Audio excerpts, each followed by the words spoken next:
Yes, indeed. Welcome into another episode 59, 10 away from a nice special edition of Rip N Riff here on the Rip N Riff YouTube channel. You also catch us on Twitter/X and Facebook.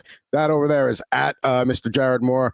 I am at Pucking Thoughts, Adam Bernard. Happy to be with you here on a Veterans Day Monday. And to those of you who have served, thank you for what you've done. Thank you for the sacrifices you've made. A little more on that later. Jared, coming out of week 10 of the NFL season here, one more game to go. We'll get into football stuff in a little bit there, but how was your weekend overall? Weekend was good. Another profitable weekend for your boy. So we certainly will not be complaining about that around these parts.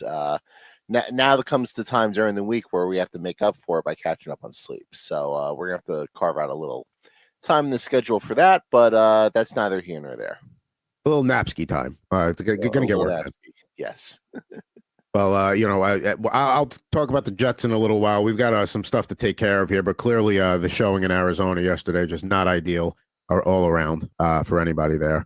You would have been better off taking a nap during that game because the Jets certainly sleepwalk through it. Yeah, I mean, that was a game I was almost considering going to because I could get a cheap flight to Phoenix out of the local airport and try and go Saturday, come back Sunday night. I am so glad I did not do any of that. But more on that in a second. Let's get to the pack ripping lineup today.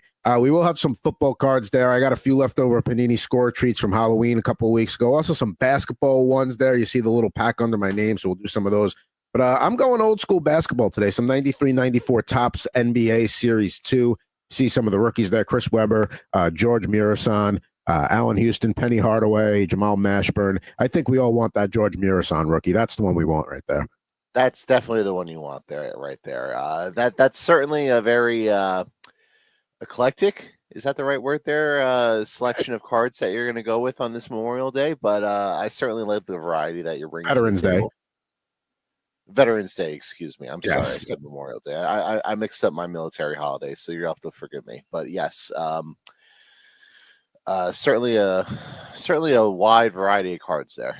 Yeah, I mean, it's more like let's clearing the deck a little bit and resetting. I'm gonna go get a box of Upper Deck hockey soon. Haven't decided which one yet because I do want to chase Celebrini rookie. So just trying to get situated here with the new packs that came in from our buddy over there at Toy Wiz. Yeah, I completely understand. Since you mentioned him, I'll get to mine. I mentioned him like it's an actual person. 2020-21 Hockey Allure Upper Deck cards. You see some of the rookies there. Some interesting names there like Jason Robertson, Alexis Lafrenière, Jake Ottinger. I guess gave the arty, but collect 2 SP rookie cards per box. Really, I was just looking for an excuse to talk hockey because it's been a while since I ripped some hockey cards on the show. So, certainly getting a nice box of this. 6 cards per pack, 5 packs per box. We'll probably do a couple packs of this and talk about what's going on in the NHL, that garage ass league that Gary Bettman oversees. Speaking of Jake Ottinger, Winnipeg beat the Stars pretty good on Saturday, and the USA-Canada rivalry it doesn't really cool off. But the Winnipeg Jets fans chanting USA backup to Ottinger is both clever, it's smart, but it's here we go. That was a good one. But yeah, the USA Canada, the rival, the women's one never cools off and the men's one doesn't either, but at least the women's one's a little more even side. That goes back and forth versus men's, which usually tends to go to Canada. The Winnipeg Jets seem to have a lot of creative chance nowadays. They might want to worry more on making sure the building's full and they don't want to moving the team in 5 years. Yeah, that's definitely a part of it there. But right now, one of the top teams in the league, I think them and the Rangers are facing off tomorrow, so that should be an interesting clash. Tops in the West, tops in the East, kind of deal. And for the record, I am not buying the Winnipeg Jets as a Stanley Cup contender. I don't care how good a start they get off to. I'm not buying it. I'm sorry. Because of their playoff history, they in the playoffs they just don't show up. Yes, they've gotten some tough draws in the first round, but playoffs is when it matters. As we know in the NHL, the President's Trophy is almost you don't want to avoid it, but it's almost we don't even need to bring that trophy on the ice if we win it. Leave it out. That's right, baby. Leave that out. That's not what we're here for. But what we are here for is a little Rip and Rant. It's time to kick things off on Rip and Riff with my Rip and Rant. Thanks, Dave.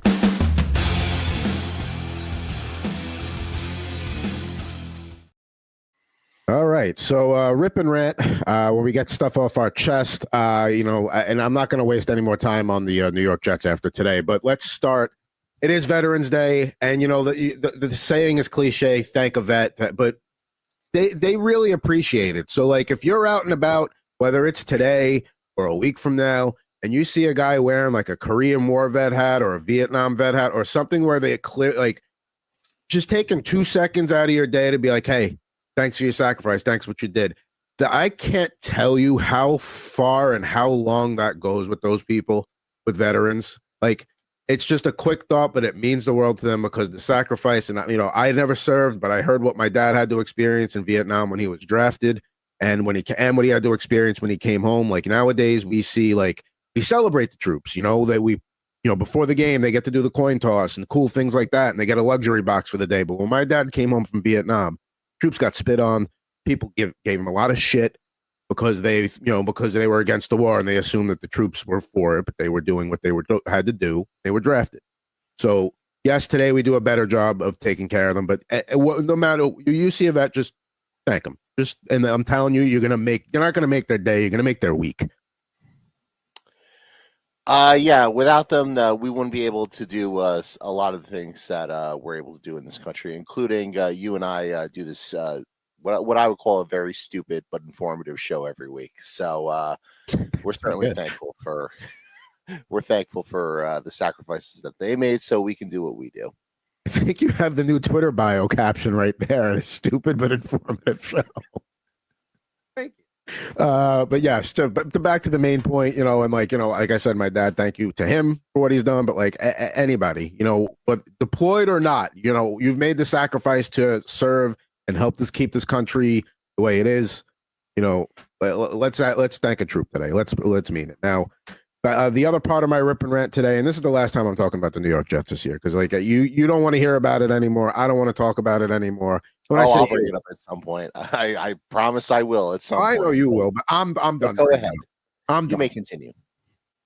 I mentioned that Arizona was like, because I couldn't make opening night in San Francisco. I was thinking about going to that game, and I'm so glad I didn't. And like that game got to the point where my daughter asked, during the first quarter, can we go to the park? And the way the game was going, I'm like, yep, let's go to the park. Like you could say, it was just, again, the Jets just did not show up again. And it's like, I understand the Cardinals are exceeding expectations and they deserve they're playing well and they deserve more respect than maybe they've gotten up to this point, but they're not world beaters. The Jets, it's one thing to lose a competitive game. It's one thing to lose to a team that outplayed you. It's another thing to not show up. And at 14-6, the game almost started to feel like it was slipping away. And like, that shouldn't be the case. Like, there's no more Jet playoff talk. There's no more. And congratulations to the Buffalo Bills on winning the AFC East. I know it's not official yet, but it may as well be. It's just enough with this team. And like, we know what's going to happen here with Aaron Rodgers. He's going to point fingers at somewhere else. But you know what? Even though he's earned the reputation of like being a guy that doesn't take accountability, at some point with a franchise, you have to accept the ghost in the room. You have to accept the curse in the room, or whatever you want to call it. Like, yeah, Aaron Rodgers was washed up. Maybe this would have happened when if he would have went to any of the 30 other teams besides the Packers or the Jets. But like, I don't know. Like, it's getting tough to root for this team, and nothing is going to change until ownership changes. But ownership's not going to change because it would be a stupid business move to sell a football team, which is just increasing in revenue every year. It's like, why would you sell that? And now with the results of our recent election, maybe Woody becomes an ambassador for President Trump because he did it the first time around. It's no better with his brother Chris. His brother Chris is just as much of a moron as he is. It's like the Steinbrenners. Like, neither one is better than the other. It's just... I mean, at least with Chris, they had enough foresight to, I guess, hire Joe Douglas. I don't know if you consider that a good thing or a bad thing, but I think in terms of the lineage of Jets general managers, I guess he's somewhere among the better of them, which isn't really saying a whole lot. But, he has made some good moves. But, yeah, I agree with you. The Jets just aren't good. No. That's the bottom line with the Jets. They're not good. Rodgers is washed up. 4.3 average 4.3 yards per pass yesterday. Like, he doesn't push the ball down the field. It's check down city with him. The only time he throws the ball downfield is when he has the free offsides play, and he just goes for it because he knows he has it. But he hasn't been good. The Jets defense has always been overrated. and I think you're seeing that more and more this year. They're a terrible, terrible tackling football team. I don't know what's gotten into Sauce Gardner this year, but he has not been very good at all. The sauce is very runny right now. It is not a thick, hearty sauce right now. No, and you know, when we're talking about sauce, I think this applies to gravy as well. I don't know if you call it sauce or gravy. I don't really care. I don't feel like diving into that conversation right now. But you want a nice thick sauce, like or a thick gravy. You don't want it runny or watery. So, yeah, sauce has not been very good. The Jets just are what they are. They're a bad football team, and I think people are. I don't know if this loss is going to be what finally puts people over the top. I feel like this has been apparent for months now, if certainly weeks, if not months, since they fired the coach. Ulbricht's not going to be the guy long term. Aaron Rodgers is going to wash his hands of this entire situation. He's either going to go off into retirement and do hallucinogenic drugs for the rest of his life and campaign with RFK or whatever he's planning on doing in his free time, or he's going to go play for somebody else next year, and he's going to be a lot better because Jets. It's just the way it is with the Jets. And I don't know where the Jets go from here. I mean, they're going to wind up having a top 10 pick, and they're going to be looking for a quarterback, and there's not a lot of quarterbacks out there, and there's going to be certainly plenty of teams in the top 10 that are going to be looking to try to get one, whether it's Shedeur Sanders or Cam Ward. So, this is a mess for the Jets. Both sauce and gravy are acceptable for red sauce. I'm fine with either. Just to touch on that quickly. And that's the thing. I don't think Rodgers retires unless he gets hurt and is just like, you know what, I don't want to do it. I think he's got too much of an ego to let the Jets tarnish his legacy. He'll find a spot to go somewhere next year. Maybe he won't lead them to a Super Bowl, but he'll do well enough. The Jets. Yeah, maybe even good timing on that. But he'll lead somebody to the playoffs. It'll be good enough for him to walk out on, you know what I mean? Maybe pull a wild card. I don't know. I'll come back with teams I think Rodgers could play for next week because I want to think about that. But yeah, there's no more what time are the Jets playing Sunday? Let me see if I can work my Sunday around that now. I mean, my situation is changing, but so I'll have to be watching football anyway. But there's going to be less of an effort to keep an eye on the Jet game versus it's going against Steelers Ravens. I'm going to watch that more now. And you know what I mean? That's where I'm at in the season. The Jets are playing the Colts next week, and the Colts are a dreadful football team that has no direction right now. Hence the fact that they're playing Joe Flacco over Anthony Richardson, even though they took Anthony Richardson fourth overall, and Joe Flacco yesterday is throwing 1 billion interceptions against the Buffalo Bills. The Jets could very well lose that game to the Indianapolis Colts have a good defense. Colts have a very good defense. They could very well lose that game. They could, coming out of the bye, they could very well lose to the Seattle Seahawks. They still have the Miami Dolphins twice with Tua healthy. So, assuming Tua is still healthy by the time they get to those games. So, they still have the Bills again. They have a home game against the LA Rams. The Jets aren't winning more than 5 or 6 games at this point. And, one thing about Rodgers last year where he says he was seriously considering coming back had the Jets remained mathematically alive, around Christmas Eve, whatever that game was. He'll play until the only favor that the Jets have working in them is that last spot in the AFC is kind of wide open right now between Denver, Chargers starting to maybe create some separation, or Cincy, Colts are fading. The only thing keeping them mathematically alive is that. Once the Jets are mathematically out, I guarantee you Rodgers pulls a Devontae Adams, and all of a sudden, nope, not healthy enough to play. And that's the end of that. And that's how the Aaron Rodgers Jets era is going to end. That would be a spineless, gutless way to go out. I would, you know what? If he's thinking about coming back next year, he's not going to risk getting hurt on the MetLife turf again, where he's got to go through the second the Jets are mathematically eliminated, you will see Tyrod Taylor. Guaranteed. I'm just shaking my head at this, but yeah, I'd be lying if I said I couldn't see it. So, enough about the Jets. You want to rip some cards? Yeah. I want to rip some cards. You want me to? You want to keep with the football, or what do you want to do? Yeah, let's keep the football. Let's go to football. We'll go quickly through the hoops, and then we'll take our time with the hockey there. Because I have 2 different plans for the starting lineup figure 5 today. So depending on time is which one we will do. All right, so let's bring up the old West Coast Rip Cam here. There it is. And right out of the gate, because we didn't get enough Jets. Here's the green parallel there, Garrett Wilson, wearing his old 17. I mean, at least with Garrett Wilson, it's not his fault, I guess. I mean, I guess he can hold his head high, but probably not a lot of players in the Jets who could say the same thing.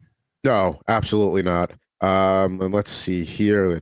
Just a little bit of reflection there. And then we got Brendan Rice, Rising Stars there, the son of Jerry Rice. Haven't really heard much from him with the Chargers yet this year.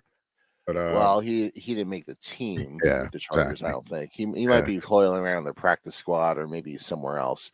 Also, he looks nothing like Jerry Rice. I just want to say that. A little, I see a slight resemblance, but now let's talk about Sunday Night Football for a second. Jared Goff right there. 5 interceptions last night. It was just, if you're a fan of defensive football, that was your game last night. That was your jam.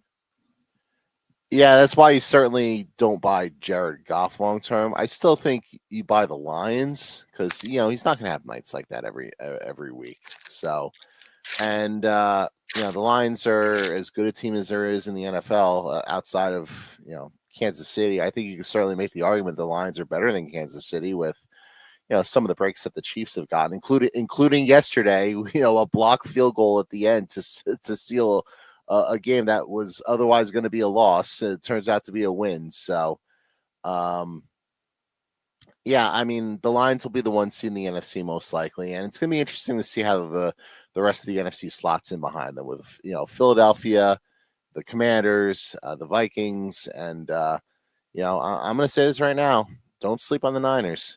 Do not sleep on the 49ers. That's a team that they just got Christian McCaffrey back. Brock Purdy's playing well. They still have Debo, they still have Kittle, they still have a lot of talent on the defensive side of the ball. They're going to get Drake Greenlaw back at some point. The Niners are battle tested. They're experienced. They've made deep runs in the past. I would not be surprised, depending on how the draw falls. Like I could certainly see the Niners going into Philadelphia and winning, going into Minnesota and winning. So we'll see how that plays out. And you didn't mention Ricky Pearsall, who's, after getting shot in the chest, and luckily the bullet kind of just didn't hit anything vital and went through, comes back a few weeks ago. He's already had, 3 big games for the Niners already in the absence of Ayuk. So, I mean, that's just another weapon there. There's a lot of reasons to think. I mean, you look at the West, I think Seattle's going to fade. The Rams are still there. They're still hanging tough. They got Nakua back, even though they're talking about trading Cooper Kupp, they're still a good team. Cardinals, I think when you look at their schedule, they'll fade. But yeah, the Niners, I think, still win that division. Speaking of the Rams, here's Flipper Anderson, which is, I believe, a card you got in one of your score treats. I did. Yes. How could you forget Flipper? Another rising star here, rookie card, Edgerrin Cooper, Packers linebacker. And then we've got a little throwback here to the old Bucks creamsicle uniforms. Hardy Nickerson. I know his son was in the NFL recently. I don't know if he still is. But... Very nice. One last football pack before we transition to some basketball, and then the 93-94 tops. All right. Thanksgiving right around the corner here. We've talked about his Thanksgiving performance, but there he is, Randy Moss. I mean, how do you not love a Randy Moss card? Yeah, we've talked about the Randy Moss legendary Thanksgiving Day game against the Cowboys, so we don't need to elaborate too much on that further. But one of the great stat lines of all time: three receptions, 153 yards, 3 touchdowns. Yeah, the man's an absolute legend. And even as a Jet fan, I can admit he made Darrelle Revis look like a fool. Rarely did that happen, but he sure did on that long touchdown in the Meadowlands against the Jets when he just burned them and pulled it in the catch in. So there you go. Just a couple more cards here, and then we're going to get to the basketball ones. You got Rising Stars rookie here, Jalen Polk. The New England Patriots try and make sense of their receiving corps right now. Have fun with that. And then Polk found the end zone yesterday, so you have that. Yeah. The Patriots are a team that's not expected to be good this year, but they are playing tough. And, they're getting random wins here and there. We'll see how things go against the Rams this week at home. And then finally, one of the more feared pass rushers of his time. He played the part well for the Pittsburgh Steelers there, Greg Lloyd. I love that they mix the legends in with these packs. So that's good stuff there. By the way, you mentioned Thanksgiving. Let's just take a second to note how atrocious the Thanksgiving Day slate. Oh, it's awful. This year. It is terrible. It's horrendous. I don't know if anyone's looked at this. You have Bears Lions in the early game, which is mediocre. I mean, it looked good early in the season, but the way the Bears offense is trending right now, I'm not so sure about that. You have Giants Cowboys in the middle game. And then for the nightcap's the best game out of the three, and it might not be that good. It's Dolphins Packers. And that's only if Tua is healthy. If Tua is not healthy, that's a garbage game. Correct. Yeah. I mean, is it a stretch to say the best game that weekend might be Raiders Chiefs on Black Friday? And even that game, I mean, the Raiders, who's playing quarterback for the Raiders? Is it going to be Desmond Ridder by then? I mean, like, come on. See, growing up, you would get one good and one bad between the Lions and Cowboys games, and then there was no night game. So, but, that was that. Now, let me look at that weekend here. Let's pull up Thanksgiving weekend. Chargers, Falcons, like you said, Steelers, Bengals. Then it starts to get a little paltry after that. They saved all the good games for Sunday. Between Eagles, Ravens, and the Sunday night game with 49ers, Bills. See, that Black Friday game, I'll be at the Sharks-Kraken game. They're doing an afternoon matinee that day, so I'll miss that Raiders-Chiefs game on Black Friday. But I'll be tuned in for all of Thanksgiving. But that'll be fun. Thanksgiving, the NFL's holiday. Christmas used to be the NBA's holiday, but the NFL's trying to encroach on that too. You know what? I don't blame the NFL. You're the bully. You're the big man on campus. Go take what's yours, I guess.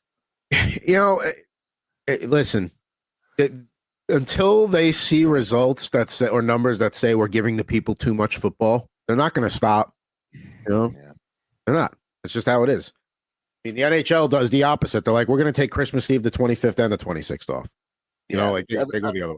Eventually, that bubble's going to burst. And the other thing I will say, just watching as much football as we do, I don't think the NFL product has ever been as bad as it's been like the first 10 weeks of this season, just in terms of injuries, quality of play, penalties, bad coaching, bad teams. Like, it's just been an atrocious product through 10 weeks. Yet we just lap it up, between fantasy and gambling and rooting for your team. Like, we can't get enough of football.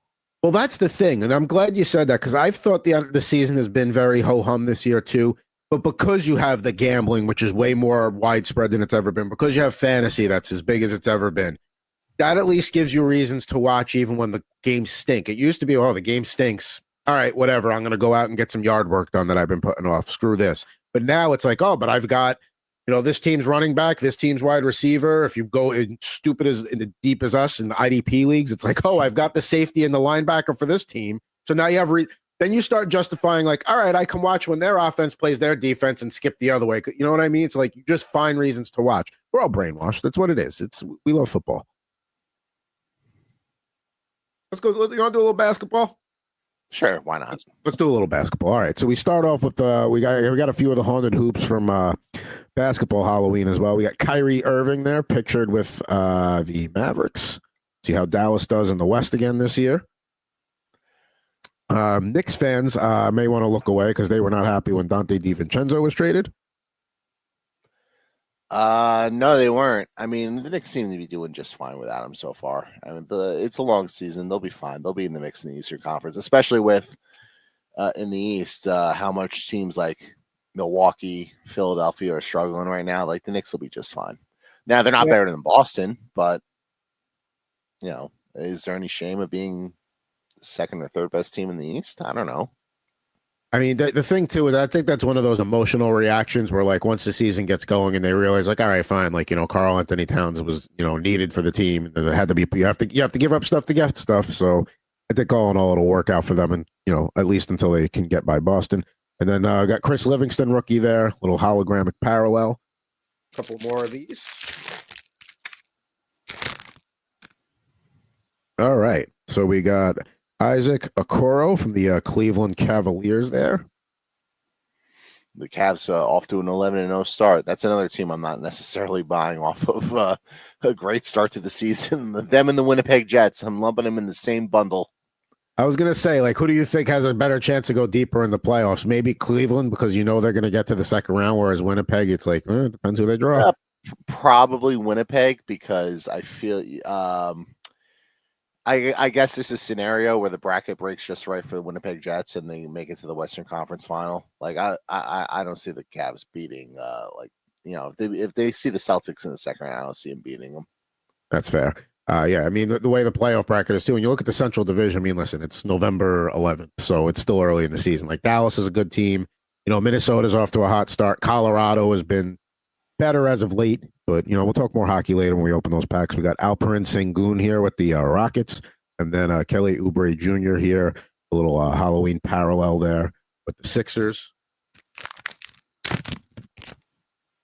Okay, we got a Tari Eason Rockets card here, and we got a Clint Capella Hawks. I like that Hawks jersey, and then we close out this pack and the Panini-Score-A-Treats. Guy who hasn't necessarily fully panned out considering his draft stock, Markelle Fultz. No, not quite. I mean, I guess he's a decent enough role player, but yeah, for a guy who goes number one overall, you kind of want more out of that. But then again, it's the NBA, I suppose. So not every number one pick is going to be LeBron or an Anthony Edwards or a franchise-defining player. No, and that's the thing. Sometimes you have to just settle for the fact that you spent the high pick on it, but if you're still getting like value and long-term return on it, it's maybe not what you wanted, but at least it's something. It's not like Ben Simmons where he's just a bum all the time. Right, or a guy like Anthony Bennett who was out of the league in like 3 years. Yeah, exactly. This pack is giving me trouble here for the this better be worth it here. I better get a Chris Webber or George Mirasan rookie. There we go. Let's do a little Topps basketball here before we get to the hockey cards. I do love the look of these cards because they're early glossy era, and you got a little bit of the court on them, and good pictures overall. Let's get this in here. First up, a guy you probably have seen do a college basketball game here and there as an analyst on TV, Mike Jaminski, or on the radio for Westwood One, perhaps. Yeah, he's certainly carved out a nice long broadcasting career. So shout out to Gaminsky there. There we go. Let's see here. We got a Lucius Harris rookie card. There we go. Decent career, but not great. I'm going to be annoyed if this card is bent and worth something. Okay, no, it's not. We'll get to that in a minute. We got Brian Williams here, who I believe became Bison Dele after that, if I'm not mistaken. Maybe I'm mixing him up with somebody else. No, you said Brian Williams. I was mixing him up with the former NBC News anchor, Brian Williams. Oh, you mean the guy that lied about being, yeah, that guy. Let's see here. We got Luther Wright, first round draft pick. Not the rookies we're really hoping for here. Not ideal. We already got 2 rookies out of the pack, so that's probably going to be it for that. We got Blue Edwards. Good name there. Now, what's annoying is the Topps Black Gold parallel that I got is actually a decent player, but there's damage due to the gloss being stuck to the other card there, Moses Malone. And you can see the damage. I don't even have to zoom in on that. Yeah, that's the problem with a lot of these older packs is, if you're nowadays hoping you're going to get something that's going to be somewhat valuable, this is sort of the risk you take. And unfortunately, the Moses card there is quite a bit damaged. Not that the 1994 Moses Malone card is going to be worth a whole lot, anyways. But it is. We are talking about one of the 15 to 20-ish best players in NBA history. Multi-time MVP. So, and it had potential to be our poll of the day, but not anymore. That's right. We'll rip through the rest of this pack here. We got Irvin Johnson, rookie, but not the Magic Johnson we're looking for. The other Irvin Johnson, the center power forward Irvin Johnson there with the Sonics. Let's see here. Another rookie card. This is a second round pick, Eric Riley, with the Rockets there. So none of the rookies we were really hoping for. Cedric Ceballos, he had a pretty good career there with the Suns and then the Lakers. That's a pretty cool shot of him getting ready to slam one home. Fixture of the Bulls, I believe, second three-peat, Bill Wennington. Shout out Bill Zimmerman. And then we got, wow, I thought I only had one of these in the pack, but I have 2. So this really just was a horse crap pack here. We got Doug Christie 1 and then Doug Christie 2 pre-Doug Christie getting super jacked. Why do you get 2 Doug Christie cards in one pack? So they're both the same, right? Yeah, they were one was stuck to another one. That's the one was stuck to a different player. But yeah, so I ended up with 2 in the pack. You want one? I'd love to know the thought process here of when they actually manufacture these packs and how they determine who goes into what pack. I mean, I don't know. Like, I always thought there was like some automatic like shuffling machine that doesn't damage the card. I don't know. I mean, we should find that out. We should do like a deep dive on that or something. Yeah, or reach out to Tops or someone, and we should get somebody on to determine this.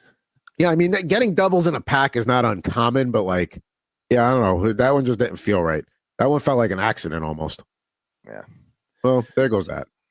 Yeah, and not the greatest pack there, unfortunately. So I don't really have much in the running today for poll of the day. So let's hope your Upper Deck Allures steal the show here. Yeah, hopefully we have something there. I'm going to bring up the East Coast cam right now, and I already pre-ripped the packs while you were talking earlier. So I'm a big believer in pre-ripping now. Yeah, we will get this first one open. Just be careful not to ding the corners on the way out. And I love the glossy, the glossy finish. This is Upper Deck Allure is basically their answer to Panini Prism, and you'll see that as soon as you see these cards. But yeah, we start with Mark Scheifele of the Winnipeg Jets, and you just see like the glossy, reflective, metallic version of those cards, and certainly a good look. So I drafted Mark Scheifele late in a couple of drafts this year. He was kind of falling down the boards. Man, is he paying dividends? He's having a great season. That's one of the reasons why Winnipeg's playing so well. Yeah, but those cards are very sharp, though. And it's like, yeah, those are great looking cards right there. Yep. We have a rookie card here. One of the ones that we mentioned earlier, Gabe Vilardi, who is also now with the Winnipeg Jets. He was part of the Pierre-Luc Dubois trade. So a very Winnipeg-centric show today. So I'm not sure how I feel about that. Hi to all of our friends in Manitoba. please never do that accent again. We have Mitch Marner with the Leafs. I don't know. I haven't really checked in on the Leafs yet. I don't know what kind of season Mitch is having in his walk year, but yeah, we talked about the Mitch Marner situation before. That's eventually going to come to a head when they have to, make a decision of what they're actually going to do with him and how they're going to build their team going forward. So, well, I think the problem in Toronto, and I don't want to say the problem, but the issue that Craig Berube is going to have to deal with here is the Toronto power play looks fantastic while Austin Matthews is hurt. Now, Austin Matthews is obviously a guy that when he comes back from injury, he would assume he's getting his spot back on the power play. He's Austin Matthews. But for a unit that struggled, and then he goes out of the lineup, and now all of a sudden, like they look like the power play you would expect the Leafs power play to look like. That is going to be that's going to be a tough one to dissect when he gets if you put him back in the power play and it goes cold again. Now you got a real problem because you know how that Toronto fishbowl is. So if it's me, I almost just you can't put him right back in. You got to let the power play cool off before you put him back in. No, I mean they're going to put him back in. Like, he's Austin Matthews. He had 69 goals last year. He's going to go right back where he should be in the lineup. But yeah, like you mentioned, with that media fishbowl and the way people in that market tend to overreact, that'll be a fun one. On I don't know if you watch Steve Dangle's podcast, but that'll be a fun topic for that once they get to that. Andrei Svechnikov with the Carolina Hurricanes. I don't know if this is I guess this is an insert in that it's I guess black or gray or whatever you want to call it, but Canes off to another nice start this year. I mean, I don't think anyone's really surprised that the Metro is sort of shaping up the way it is. You have Jersey and Carolina and the Rangers at the top of the Metro. If anyone would be surprised by anyone, it would be Washington and the start that they've gotten off to. But, some smart people did guest spots on Total Hockey Now and said, hey, well, look out for the Caps. That's a team that's got something brewing there. That's the thing. I'm not surprised. I'm maybe surprised by how well the Capitals are playing. I'm not surprised that they're playing well because they shuffled the deck on the blue line. They bring in Chychrun and Roy. So that right there is a couple of upgrades immediately. Charlie Lindgren, with Logan Thompson. Now you have a 1A, true 1A, 1B. You can alternate them, play the hotter hand. Like Charlie Lindgren was good last year, but I don't know if I want to make him a 60-game guy with a true backup. So they They did all the right things, and like I think you're going to see like this might be one of those divisions where the top 4 teams that you mentioned right now are going to be the same top 4 teams, come the spring. That Thanksgiving deadline of what, like I think it's like 14 of the 16 teams make the playoffs on Thanksgiving in the NHL. So That's generally how it works. Yeah, I think last year it might have been 13 out of 16, but yeah, generally if you're in a playoff spot by American Thanksgiving, you're probably going to hold on to it for the rest of the season. 2 things with the Caps that you didn't mention. One, Connor McMichael off to a great start this year. He looks like he's finally breaking out as like a star player. And 2, Spencer Carberry, he might be the best coach in the league, which is saying something considering, this is a league where you have like Jared Bednar and John Cooper and Bruce Cassidy and some really good coaches. I think Sheldon Keefe's a really good coach. Laviolette's done a really good job with the Rangers, but Spencer Carberry certainly deserves his flowers for the work he's done with the Capitals so far. And before we turn this into a complete Capitals love fest, I mentioned on Total Hockey Now the other day, the addition of Dylan Strome and putting him next to Ovechkin, like that couldn't have been a better marriage because he's a true pass first center that knows what he's got on his wing.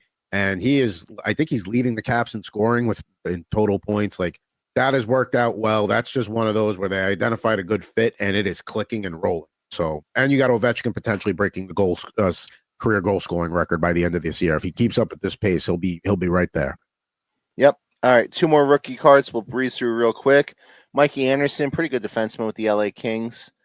And Igor Korshov with the Toronto Maple Leafs. I love the card. Unfortunately, don't really know the player, so it kind of is what it is there with that.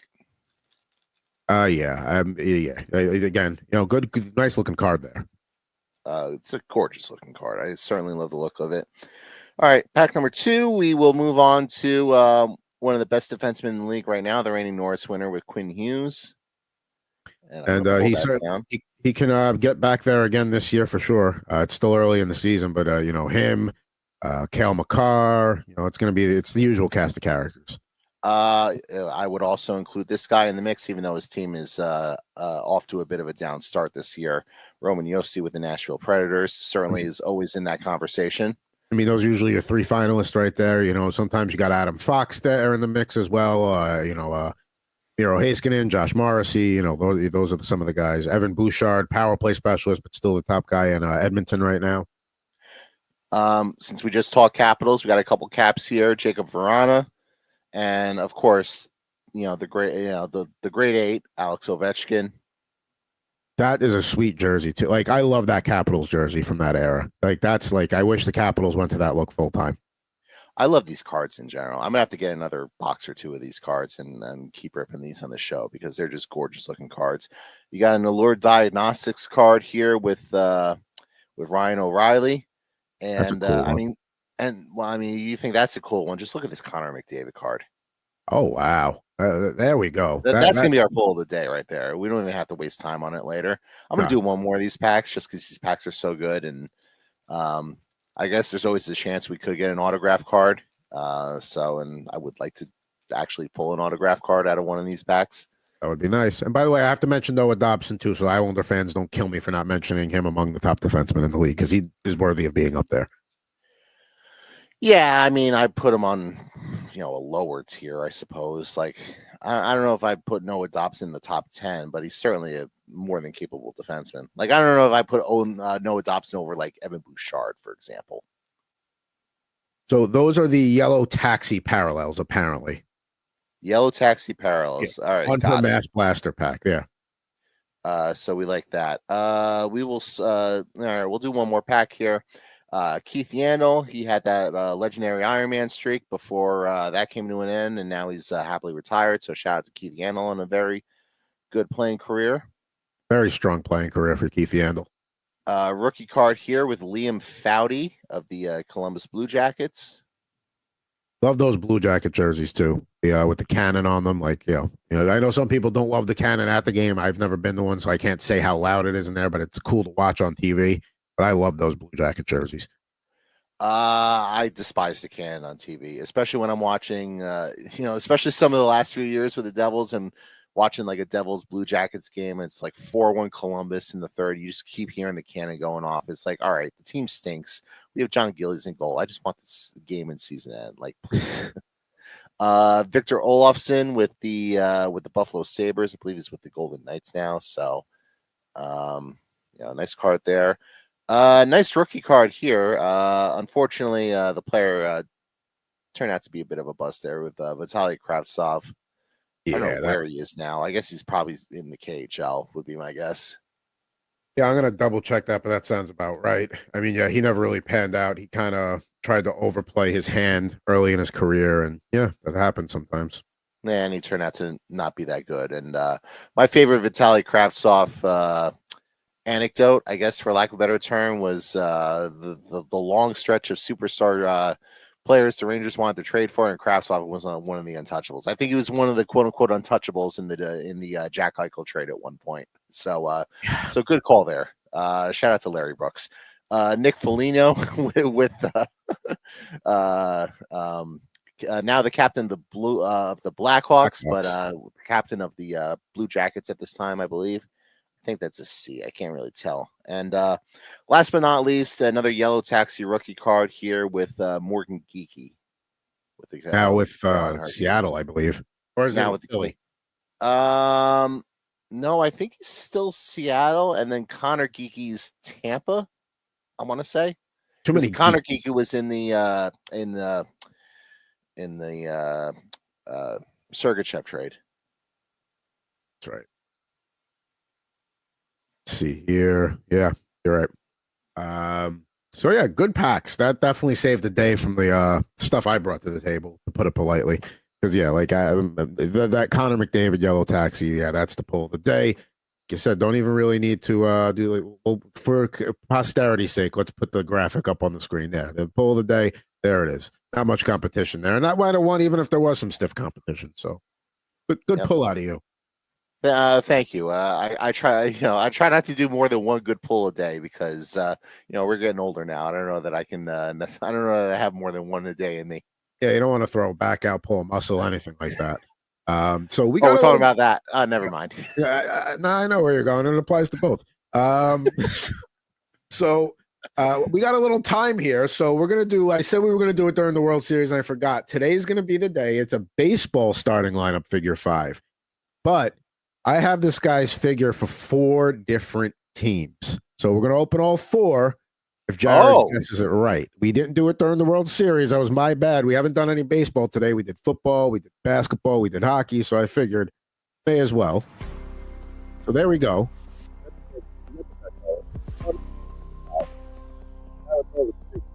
Without further ado, let me ask you first question. Okay. Well, that's a very interesting clue that you gave right off the top there, that he has a starting lineup for 4 different teams. So certainly a journeyman player. Is this player in the Baseball Hall of Fame? Let me get that up on the screen because I used that tab by accident. Because he's borderline. No, he is not. He is not in the Hall of Fame. He is not in the Hall of Fame. Is he not in the Hall of Fame because of alleged ties to performance-enhancing drugs? No. Okay. Is this player a World Series champion? 5-time World Series champion. 5-time World Series champion. All right. So this is a player who must have been on those Yankee teams in the 90s at some point. I mean, not necessarily, but I mean that's a good way. One would assume he collected the majority of his world championship rings with that team. So let me think about guys on that team that played for a bunch of teams.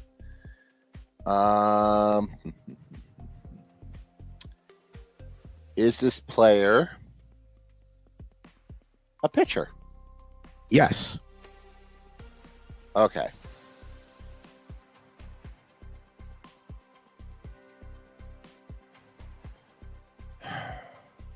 Well, this is interesting because there's a few pitchers on those Yankee teams where they're not in the Hall of Fame because of alleged ties to PEDs, like Roger Clemens and Andy Pettitte. So it's probably not either one of them.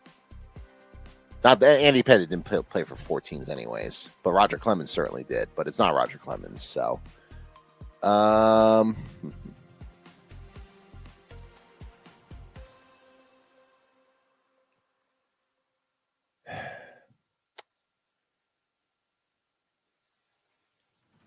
Did this player?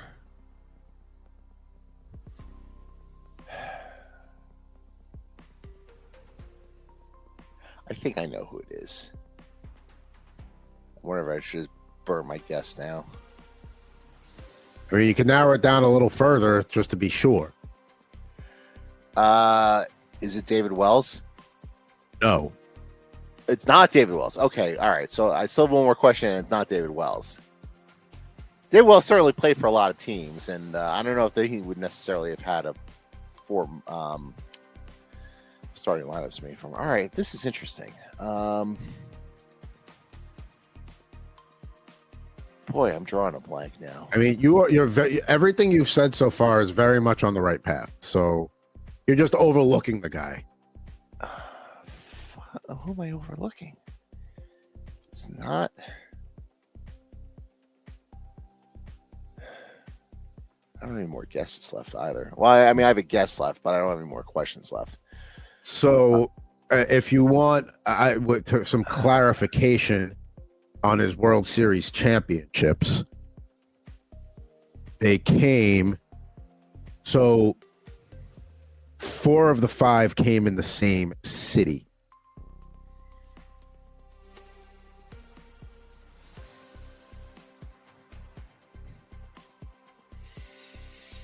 I don't know if that helps. I really don't think that helps. 4 of 5 came in the same city. I'm just going to throw a Hail Mary here. Is it Jimmy Key? Ooh, we will not be opening 4 figures on the starting lineup figure 5 today, unfortunately. You were really you've said it before and said it again, right church, wrong pew. We'll put this guy up on the screen, Mr. David Cone. Oh, God damn it. I should have had Cone. I thought you were going to get it because you were on the right path because you eliminated Pettit and Clemens because of the steroid thing. And when you guessed Wells, figured you'd go with the other David because he won with the Mets. So let's pull them up on. Here he is with the Mets. He won with the Mets on their miracle team. Right. And he would have one with the Blue Jays and the Royals, most likely. Blue Jays. Blue Jays, yeah. And there you go, the Royals. I've really pulled some of these starting lineups out of my rear end. And the fact that I didn't get David Cone here when it was just staring at me point blank in the face is really going to, chat my ass for the next week. The question I was hoping you were going to ask is, has this guy worked on? Yes, because then that would have helped. Yeah, I mean, that would have been the giveaway. That was the one I was hoping you'd get to. And then that's it. It's him. It certainly isn't Al Leiter. That's not going to be the starting lineup. Although he does have one made after him, but I don't think any of them with the Yankees. Yeah. No, probably not. But yeah. Damn, all right. That really bothers me. It's all right. Next week you get another chance here to get back in the win column here. It's been a couple of weeks. That's okay. Today's crowd. So I did this before Sunday's NFL game. So the NFC division leaders after week 9, because the Eagles are now back in first in the NFC East. But there you see Brad Johnson, pictured in 2000 with the old Washington Redskins team there. Then Larry Centers from the Arizona Cardinals. Barry Sanders from the Lions, who still lead the division, and Deion Sanders, the Falcons, who still lead the division, I think, despite the loss there. But I mean, those were all the leaders coming into the weekend. Eagles move up. Niners back in the mix there in the West. Lions the only one that are holding on to their, top spot, at least for now, without any. The Vikings are there. I know the Packers are there, but I really think the Lions are. They've separated themselves from the pack. Yeah, I'm not gonna lie. I'm still mad at myself. I'm sort of checked out on the show now. Can we end the show, please? We sure can. We can wrap things up here and get out of here. Jared, YouTube at Jared Moore Poker there for great poker content. And then all about thejersey.com. That's where he's talking New Jersey Devils, or writing about the New Jersey Devils and their good start to the season, despite what happened against the Sharks at home last night. Waited for Timo Meyer to help his former team out. And then Total Hockey. Oh, no. was that the best part of the game? And it wasn't Mackenzie Blackwood pitching a shutout in his return to Jersey? So in the group text that I have at the Total Hockey Now, guys, you can see there on the screen, all I said, because Anthony went to the game last night, and all I said was Mackenzie. Now I know who to blame. I said Mackenzie Blackwood revenge game. Look out. And there it is. So there you go. Sorry, Jared. It is what it is. Maybe the, is it a little late for a Rip and Rant? I actually have a little bit of a Rip and Rant right here. We got the time. We still got about 8 minutes before we have to go. So let's go. A little late in the show, Rip and Rant. Oh, I thought you were going to play the thing. All right, you don't have to play it. You know how the fans will sometimes yell shoot, and people are like, oh, stop yelling shoot. Like, what do you know? Last night in the Devils game was 100% justified with some of the passes, with some of the insane shots they were passing up to go for lower percentage shots. And the one that really sticks out to me was in the first period of that game. Dawson Mercer had like a point blank, like home plate area, high danger chance. He must not have been more than like 20 feet from the net. Like if he rips it, that's as good a scoring chance. That's as good a look as you're going to get in the NHL. And he passes it up for another shot. And Blackwood had 44 saves last night, but I would describe a lot of them as like the low calorie, low danger variety. I don't think they really tested him. When Curtis McDermott gets the best scoring look out of anybody on the Devils, in terms of like a high danger point blank chance, that's a problem. That's not a good thing. I don't care that they got 44 shots on him, and yeah, I know they peppered him at the end, but that's when they had a late power play, and then they pulled the goalie, and the last 4 minutes was basically a siege, and they just couldn't get one past him. It was just one of the more annoying games that I've certainly watched.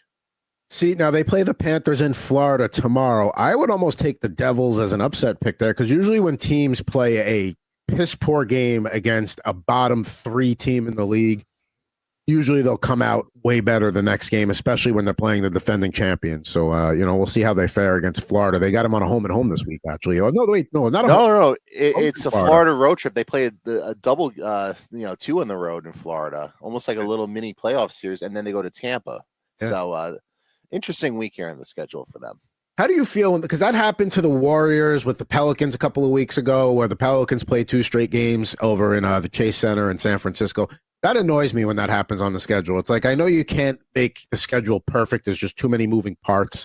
But come on now. Like, there's no reason to at least make them go. I mean, I guess for travel, it makes sense to leave them there, but I don't know. As a season ticket holder, too, I don't like that either.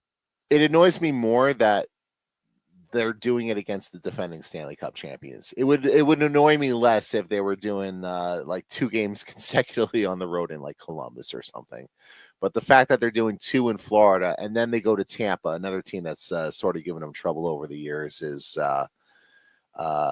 it's certainly a challenge and a test. But it's one of those things where if you're the Devils, like if you're as good as you think the Devils are going to be, then you need to find a way to get positive results out of these games. So getting 4 out of 6 points might be asking a little bit too much, but am I asking too much to get 3 points out of the next 3 games with 2 in Florida and 1 in Tampa?